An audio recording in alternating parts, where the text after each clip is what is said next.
Happy first week of summer. I thought maybe because of that, in honor of that, in celebration of that, we'll do like a little updated garden tour. I also want to do a garden fresh lunch and then also talk about fertilizers because that's a really common question I get with you guys for like any beginner gardeners. Maybe we start with a gardening tour. These are all my tomato plants. I have 5 in each, so 10. How tall am I? 5'10". These things must be like, some of them are 7 foot. Like that one is already above this pole. I'm kind of scared how tall they're gonna get. But anyways, I'm very excited over them. And we got lots of like sun golds, a lot of my heirloom tomatoes, like my Marvel, my green tomatoes are coming in. I have some heirloom Genovese. All these are heirloom seeds. So those are all coming in, which we're gonna pick these in a minute. I have mint nearby in pots. Mint is kind of an invasive species. So it will take over and it will strangle out your other vines or any roots growing because it will just take over a whole garden bed. So learn from my lessons. This is, I actually had my turnips here, as you guys saw, pulled all them up, planted okra. We have some heirloom okra. That's the red okra back here. Zinnias for pollinated, marigolds for pollinator. I have some cucamelons. They're like sweeter cucumbers. They look like little mini melons though. And then we have actual mini melons that are the vines poking out. What else? I think I have like 1 shishito pepper and maybe a jalapeno pepper in here. But this is this bed, everything in it for the most part kind of likes to be neglected, which is something you want to keep in mind is the daily needs or weekly needs of your plants. If one like needs more heavy watering or heavy feeding, you kind of want to plant those together. All these crops kind of like to be neglected and they love sun, so those will start producing like July. Back here, this bed gets the least amount of sun. I tried my hand at okra. I did the Imperial Star artichokes. I did the Imperial Star artichokes hoping that it would produce this year, but I've already had one die on me, so I just snipped it, kept the roots in, and hopefully it's a perennial, so it'll come up next year. And then I have my borage and cilantro, which because of the rain, it's really top heavy, and so it's kind of bending. Oregano, I just planted some butternut squash. All these will be butternut squash vines. And then back here, I just pulled up all my baby purple potatoes. And so now these are going to be all my larger sweet potatoes for the fall season. We'll move over here. We have some kale. I just put in a random pepper plant because I kind of bought too many seedlings recently. I'm about to go pick all these, I forget how you pronounce them, amaranth flowers. They're so beautiful. Look at this one. Look how funky.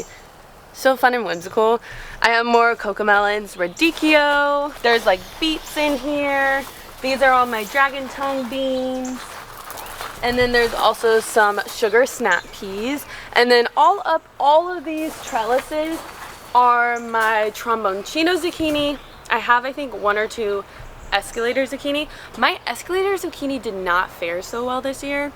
Don't know why. So there's that. The garden is always a learning lesson. You're always gonna have like your fails and your wins, but you just take it into next year and learn from the past year. I think I might have planted my escalator zucchini too early. And then also cucumbers. And there's a few melon vines that are also growing up here. And this bed we have my sugar snap peas, which I think are being overwatered from the rain, which is why the leaves are kind of turning brown. Then all of my heirloom carrots, which still have probably like a month left. I did put in, I actually need to double check if I can plant peppers again. I just bought too many pepper seedlings, so I'm just kind of putting them where I think they can go. I planted some extra cucumbers, so like succession planting, so that whenever these vines start losing their strength, then we'll have like a new crop or a new section of crop growing strong. I also have some rattlesnake, which are similar to rattlesnake beans, which are similar to dragon tongue beans, which they're not really beans, they're similar to peas, like they're so crunchy and soft and chewable and tender. So then we move over here, and this is kind of like my pepper bed. I have some wildflowers in here, and there's basil in basil, marigolds, nasturtiums. This one has sage and cilantro almost in every single bed. Oh, and zinnias in almost every bed. But we have some peas in here, we have eggplant, we have peppers. I forget all the types. There's like heirloom, bell peppers, shishito, banana pepper so we can make pepperoncini. Because my goal this year is to can as much as possible for the winter season, and I'm gonna bring y'all in. I'm gonna bring my Nana in like a week or two, and we're gonna do like a canning 101, water bath canning versus like pressure canning, and then I'll give you guys maybe like a show and tell at the end of summer of everything I canned. We also, I forgot, we have a second garden bed that's full of peppers. Look, this one's already producing some shishitos, which usually I would pick these so that I can focus on, I think I might have just accidentally picked this. Okay. This is a baby shishito pepper. We'll just take her with us. And then I also have watermelon radish and beets as kind of like a cover crop in a way. And so it's protecting the soil. And then, this is really fun, I have some zucchini and all my corn in these garden beds. Also, again, wildflowers, which this is a really cool one. I don't know what it is. This is my sweet corn. And then back there, I also have sweet corn and more pumpkins and watermelon vines and then peas. I did the 3 sisters method. So I do corn, squash, and peas because the peas kind of crawl up the corn. I again succession planted so you can kind of see like the baby corn growing. So once, because this corn is about ready to pick. I've already picked 4 pieces, like 4 cobs, and made some steak corn salsa tacos, which I'll post next week. But yeah, so this corn will be picked probably in the next like week or 2, and then all of this corn is my popcorn. So this, which is grown so tall, and the really cool thing is this is producing at least 2 to 3 cobs per stalk. So we'll have a lot more popcorn. This will like basically die off before I pick it, so it'll be pretty brown. I probably won't pick it closer to like the fall time because it needs the heat of the summer to really dry it out. But then we'll have blue and I believe pink popcorn seeds. And then that garden bed is the same, and then my strawberries. Okay, let's quickly go look. I did add an extra peach tree. This is an Alberta peach, which you can already see how many peaches are already on it. Kind of fun. My peach tree back there didn't produce very well. I think the squirrels last year, they jumped from the fence to the branches, and so they just kind of brutally took down a lot of the branches. So this one was super healthy and I'm very excited. Hopefully we'll get some peaches come August. I've already picked all my Georgia blueberries. I got some high bush blueberry trees back there. Also already picked. These 2 are new though, which is why they're covered with the nets, because they're still producing. I'll probably pick them like, I think they'll be ready end of July. Early August, potentially. We have the last garden bed. I also succession planted corn again in here.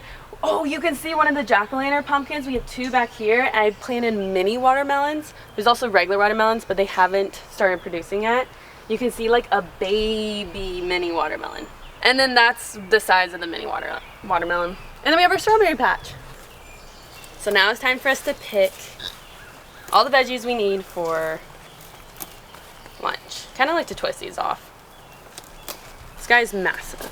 It's not gonna fit in this pan. But I did see a Japanese beetle, so we're gonna flick that off. Ooh, maybe we can make some homemade pickles. I only plant cornichons. I didn't realize I pronounced that wrong. You can let them grow pretty big, but I like cornichons better than regular pickles because they're less seedy. And you can pick them when they're small, like this, so that you can have the crunchy charcuterie style pickles. Look, these are like all the 3 different sizes that you can pick them. You can pick them large for regular pickles, babies for the cornichon charcuterie style, or you can eat them fresh. Let's see, any more. It's kind of like a jungle in here with all the vines. It's been raining all morning and all last night, so they're all kind of wet.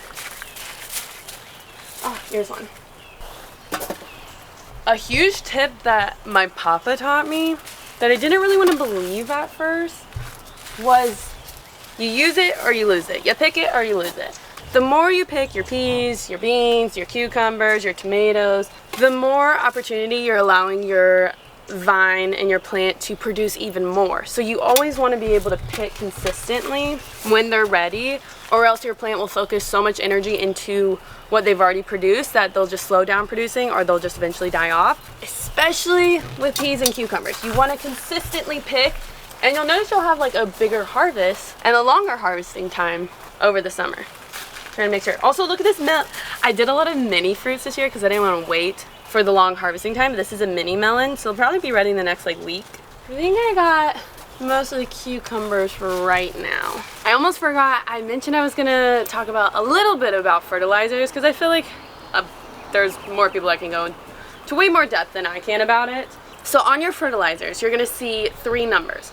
That's your NPK, nitrogen, phosphorus, potassium. When your seedlings are, you're wanting them to grow strong, leafy, healthy leafy greens, or you have greens in the garden, kale, radicchio, lettuce, you want to have a high nitrogen, excuse me, high nitrogen fertilizer. So you want the first number, your N out of the NPK, to be a high number.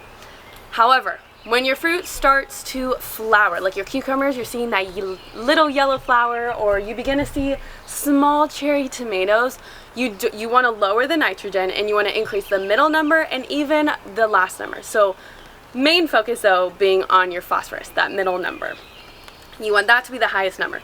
So what I personally have found works is, I think it's raining so we better get going, is when I first plant, I like to use an organic fish fertilizer, like a liquid one, so it's fast acting. And then as they flower, I'll use garden tone and then bone meal. And we need to pick these flowers and go because it is raining. Cherry tomatoes are always the first to come in season, and I always plant sun golds because they're a little bit sweeter. They make incredible tomato sauces for salads. However, once they start coming in, they genuinely don't stop coming in. And you'll just have just one plant alone will have you overflowing with sun gold cherry tomatoes.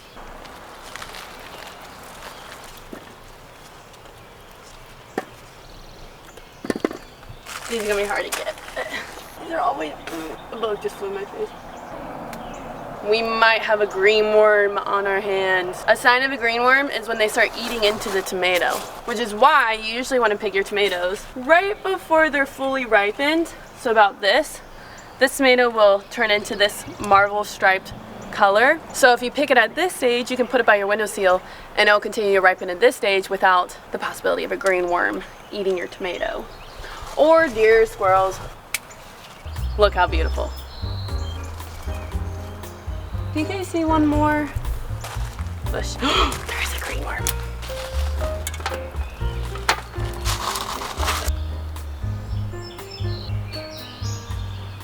With a basil plant, you can get like $100 worth of basil out of one singular basil plant for your entire summer, which is a huge savings because basil costs nothing to plant. But it depends on how you're picking your basil. So you kind of want to let it get to the point where it's almost flowering, or where it's created this nice little basil bouquet on top.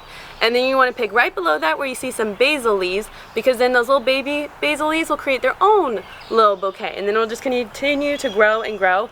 And the more you pick your herbs, the more they'll produce. Remember, as my papa said, pick it or lose it.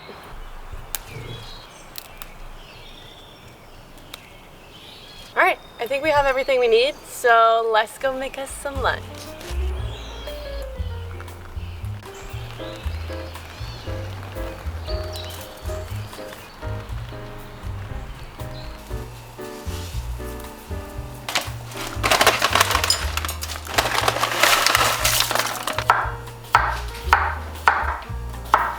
It is downpouring. It is raining cats and dogs, as my Nana would say, outside, which is a really cool thing though, because it rained super heavy last night, this morning, and now, so I probably won't have to water for a good amount this week. Probably until later this week, which is really nice. I have some pickles that have already been fermenting or pickling the last, I wouldn't say like 4 days, so I'm gonna go ahead and make another batch of pickles.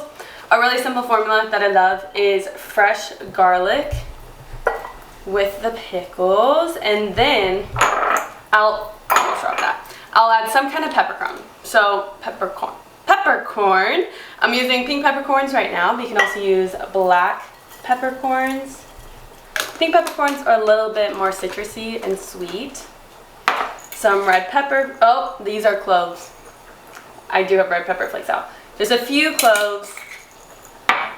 Some red chili peppers. I always call them red pepper flakes though. Add a little bit of spice, fresh dill, I'm also gonna add some lemon balm. That's mint.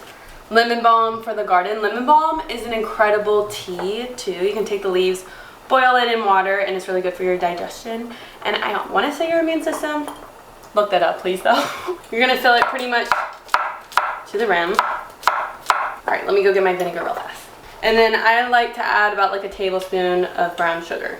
And we're gonna fill the jar halfway with vinegar. I like apple cider vinegar because it's a little sweeter. White vinegar is very traditional and keeps the crunch of anything you're pickling. And then we're gonna fill the rest with water. And if you're gonna put this in the fridge, let it sit with cold water, or add cold water. Add the lid on tightly. I'm not canning this or anything.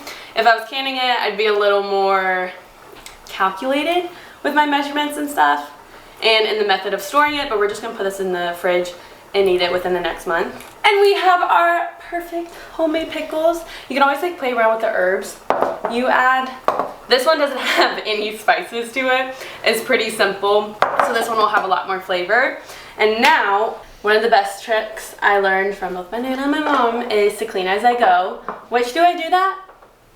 Rarely. But when I do it, I'm like, man, I should do this more often.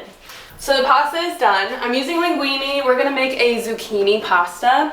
Usually I use spaghetti, but I figured linguine could be kind of fun because it's a little bit of a thinner pasta shape. So I'm gonna take about 2 cups of the pasta water. It is always, in my opinion, very crucial to keep at least 1 cup of your pasta water. Wow, the onions and garlic is getting to me that I sliced over there. But the reason why is pasta water has all the starches from the pasta that you just cooked. It has all the flavor, all the like salty, starchy flavor. So it'll help loosen up a thick sauce or pasta that's kind of sat for a while, but also not loosen it up in the sense where it becomes watery, but it stays like nice and saucy and thick. So it's just all around great to keep on hand.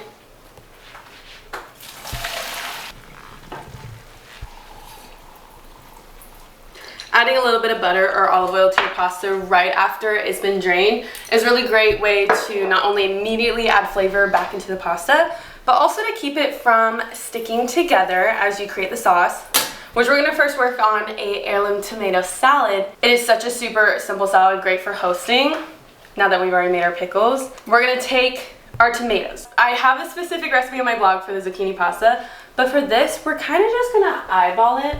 Where'd my serrated knife go? You could do this a few ways. You could quarter your tomatoes, thinly slice them. I don't like keeping the very center pit of a tomato, like the very whites of it, because it's kind of bitter, tough, and I just not my favorite thing. So in order to keep the slices, we're just gonna kind of cut that out.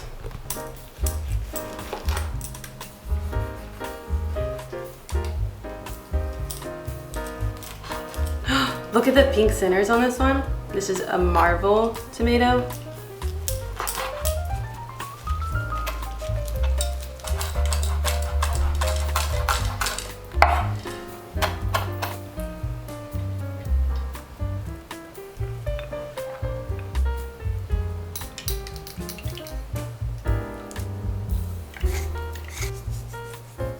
So our simple tomato salad's done. It is truly just heirloom tomatoes, finely chopped red onion, which you could also use shallot, fresh basil, olive oil, extra virgin olive oil, and then some sort of vinegar.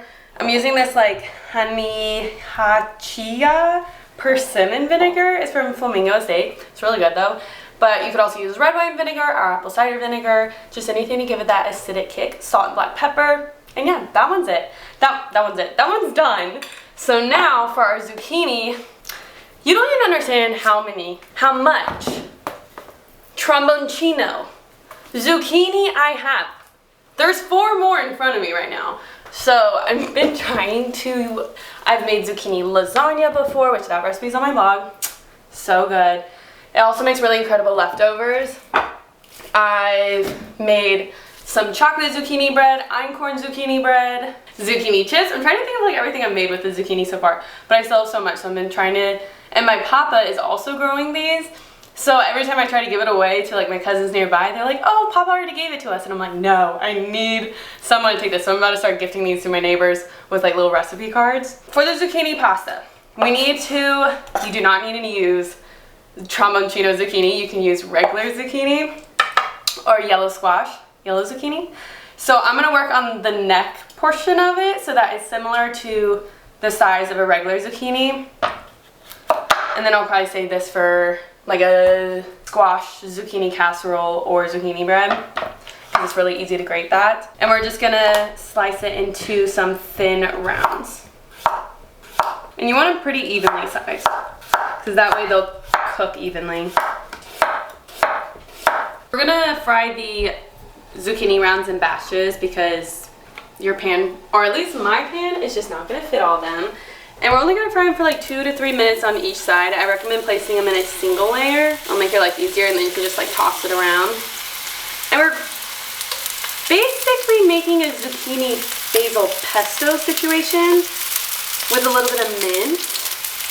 And it makes this beautiful, creamy, garden fresh pasta sauce. And we're frying it in extra virgin olive, well, in olive oil.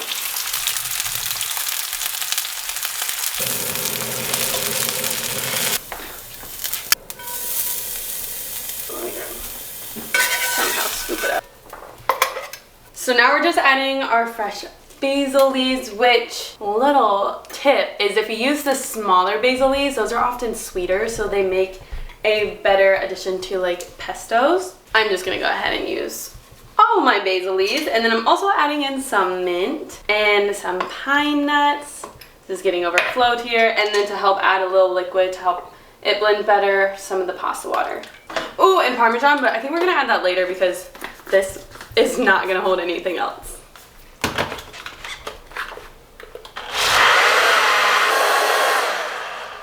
Need to shake this around a little bit. Much better.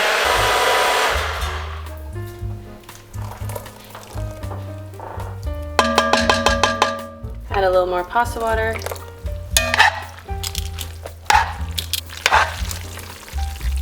And we can't forget our freshly grated Parmesan, or Parmigiano Reggiano. And then we'll also mix that in. And you want to save a little bit for the topping and serving of it too. That looks beautiful.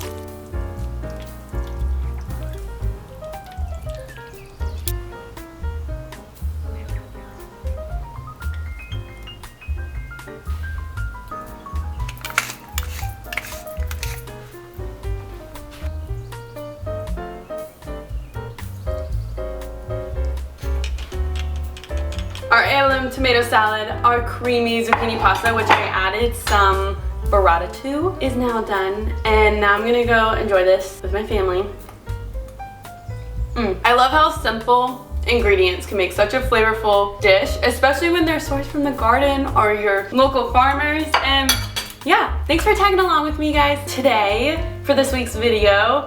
Also, it's been so fun seeing you guys excited over this new farm to table series that my brother and I are doing. I could not wait. Yesterday we filmed the second episode and I can't wait to share that with you guys. And I'll see you next week. Bye. Okay, ready? I got flip them.